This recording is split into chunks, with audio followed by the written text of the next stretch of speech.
చేయమని చెప్పేసి ఎందుకు అంబేద్కర్ పేరు చెప్పి అంబేద్కర్ పరుదిస్తా ఉన్నారు? అంబేద్కర్ ఆశయం ఏంది?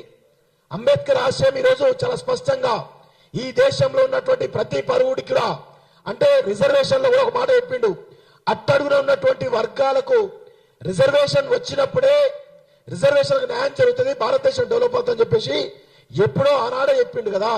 అంటే అట్టడున్నటువంటి ప్రజలకు కూడా కూడు కావాలి, గూడు కావాలి, తినడానికి తిండి కావాలి, అదేవిధంగా ఉండడానికి ఇల్లు కావాలని చెప్పేసి ఈనాడే చెప్పిండు అంబేద్కర్ కదా. కానీ అంబేద్కర్ పేరు చెప్పి అంబేద్కర్ ఆశయాలకు ఈరోజు ఆశయపరంగా పనిచేస్తామని చెప్పేసి విరుద్ధంగా పనిచేస్తా ఉన్నారు. ఇది ఎంత దుర్మార్గం! దయచేసి వీళ్ళందరూ కూడా అదే చెప్తా ఉన్నారు, మహనీయుల పేర్లు చెప్తూ మహనీయుల పరువులు ఇస్తా ఉన్నారు. దయచేసి వీళ్ళందరి కుట్రలను మనందరం కూడా గమనించాల్సిన అవసరం అయితే ఉంది. సో ఇంకొక విషయం కూడా చెప్పాలి.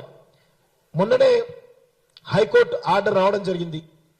చాలా స్పష్టంగా హైకోర్టు చాలా స్పష్టంగా చెప్పింది, ఇక్కడ ఈ భూదాన్ భూములకు సంబంధించినటువంటి ఎక్కడైతే ఇల్లున్నాయో, ఏ ఇల్లు అయితే కూల్చేసిరో ఆ ఇళ్లను ఖచ్చితంగా వెంటనే కట్టేయాలని చెప్పేసి కూడా హైకోర్టు ఆర్డర్ ఉంది కదా.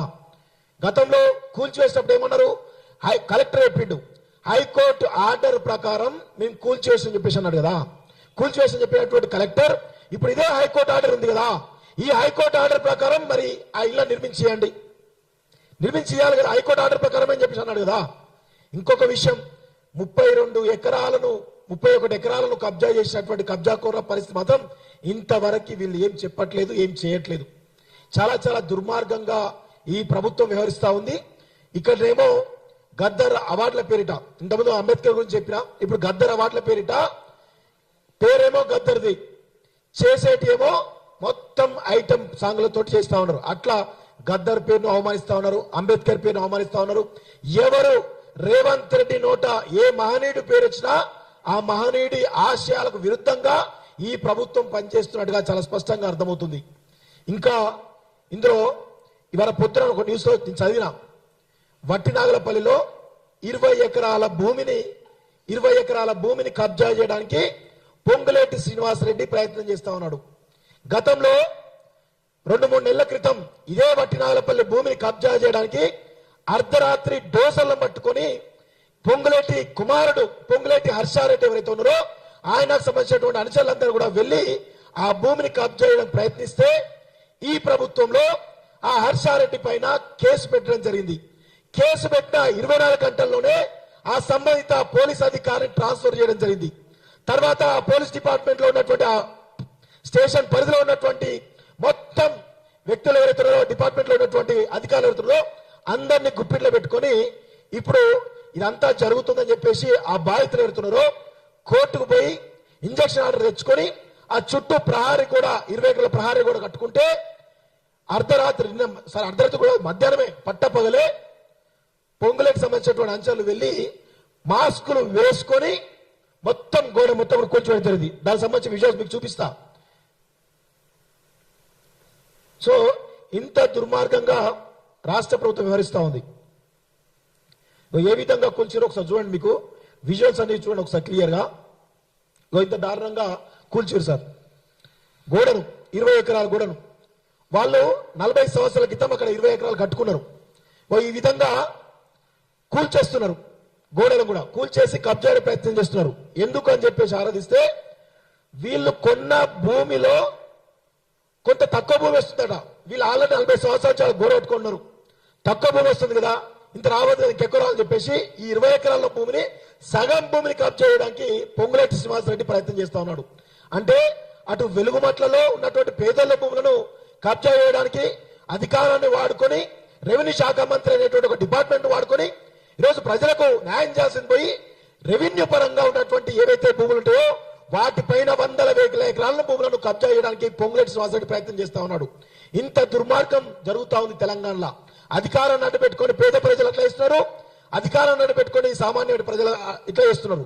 ఇంత దుర్మార్గమైనటువంటి పరిస్థితులు ఉన్నాయి. కాబట్టి దయచేసి ఈ పాలకులు రేవంత్ రెడ్డి కూడా కేసీఆర్ 1,00,000 కోట్లు దోచుకున్నాడు కదా, నేను ఇంకో కొంచెం ఎక్కువ దోచుకోవాలని చెప్పేసి కేసీఆర్ 10 ఏళ్లలో లక్షల కోట్ల రూపాయలు 1000 ఎకరాల భూములను దోచుకుంటే రేవంత్ రెడ్డి మాఫియా ఎవరైతున్నారో వీళ్ళందరూ కూడా ఇప్పటికే 2.5 సంవత్సరాల కాలం కాలేదు, ఇప్పటికే మూసీ పేరిట విధ్వంసం జరుగుతూ ఉంది. ఫోర్త్ సిటీ పేరు మీద 30,000 ఎకరాల భూములను సాగు చేస్తా ఉన్నారు. విచిత్రాతి విచిత్ర విషయం ఏంటంటే, ఒక విషయం చెప్తా మిత్రులారా, కేసీఆర్ కాళేశ్వరం పేరిట 1,00,000 కోట్ల రూపాయల ధనాన్ని వృధా చేసిండు. తర్వాత అది ప్రజల డబ్బులు. ఆ ప్రాజెక్ట్ ఏదైతుందో దాని మంచికో చెడుకో దేనికో దానికో వాడాలి. కానీ 2.5 సంవత్సరాలు అవుతుంది ఈ ప్రభుత్వం ఆ యొక్క 1,00,000 కోట్ల రూపాయలు వృధా చేసింది. ఒకటి. రెండోది, ఫార్మాసిటీ పేరు మీద 18,000 ఎకరాల భూములను కేసీఆర్ భయాంలో అక్వైర్ చేసిండు. ఇప్పుడు ఫార్మాసిటీ ఎత్తేస్తామని చెప్పేసి ఆ భూములను తిరిగిస్తామని చెప్పేసి చెప్పడం జరిగింది. అది అట్లా అయిపోయింది. ఇప్పుడు రేవంత్ రెడ్డి మూసీపేట 1,00,000 కోట్లు, ఇప్పుడు ఫోర్త్ సిటీ పేరు మీద 30,000 ఎకరాలు. రేపు వచ్చే ప్రభుత్వం వీటి కొనసాగిస్తుందా? ఒకవేళ బంద్ చేస్తే పరిస్థితి, పేద ప్రజలు 1,000 ఎకరాల భూములను తమ కష్టాచీతతో ఇచ్చిన భూములను ఏ విధంగా ఈ ప్రభుత్వాలు నిర్వీర్యం చేస్తున్నాయి చూడండి. లక్షల కోట్లే, ఏ ఒక్క ఎకరం కాదు, 2 ఎకరాలు 3 ఎకరాలు కాదు, లక్షల కోట్ల రూపాయలు. సో ఇలాంటి దుర్మార్గాలు ఖచ్చితంగా పోవాలంటే మనం అందరం కూడా ఐక్యంగా పోరాడాలి. ముఖ్యంగా రేవంత్ రెడ్డి ఖచ్చితంగా ఈ వెలుగుమట్లకు సంబంధించినటువంటి విషయంలో పేద ప్రజలకు హైకోర్టు ఆర్డర్ ఉంది. హైకోర్టు ఆర్డర్ ప్రకారం మీరు ఏదైతే కూర్చురో అదే హైకోర్టు ఆర్డర్ ఇచ్చినటువంటి జడ్జిమెంట్ ప్రకారం మీరు అక్కడ అందరికి కూడా 311 మంది కాదు, 311 మందిలో కలెక్టర్ మొన్న పట్టాలు ఇచ్చినప్పుడు, ఒక చిన్న విషయం సార్, కలెక్టర్ మొన్న పట్టాలు ఇచ్చినప్పుడు కొంతమంది బాధితులు వచ్చారు పట్టాలు ఇచ్చుకోవడానికి. ఎట్లా వచ్చారంటే, ఇన్నోవా క్రిస్టాలల్లా గోల్డ్ ఇక్కడ పెద్ద నగలు పెట్టుకున్నారట. నగలన్నిటి కూడా ఆ యొక్క డ్రైవర్ కి ఇచ్చేసి నగలు లేకుండా 3,000 రూపాయలు 5,000 రూపాయలు కాస్ట్లీ బట్టలు వేసుకొని పోయి పట్టాలు తీసుకున్నటువంటి సందర్భాలున్నాయి. అట్లా 100 మంది బాధితుల 100% ఇది వాస్తవం. నాకు ఒక జర్నలిస్ట్ మిత్రులు చెప్పినట్టు విషయాలు ఇవి. అంటే అక్కడ 311 మందికి పట్టాలు ఎవరైతే కూల్చే ఇళ్లకు రాలేదు, అందులో సగానికి సగం పైగా నిర్వీర్యమైపోయినాయి. అవి కూడా పొంగులేటి తుమ్మల బట్టికి సంబంధించిన అనుచరులకు, వాళ్ళ అనుచరుల ఘనానికి పోయినాయని చెప్పేసి మాకున్నటువంటి సమాచారం. దీనిపైన ఖచ్చితంగా ఫ్యాక్ట్ ఫైండింగ్ మనందరం కూడా చేయాలి.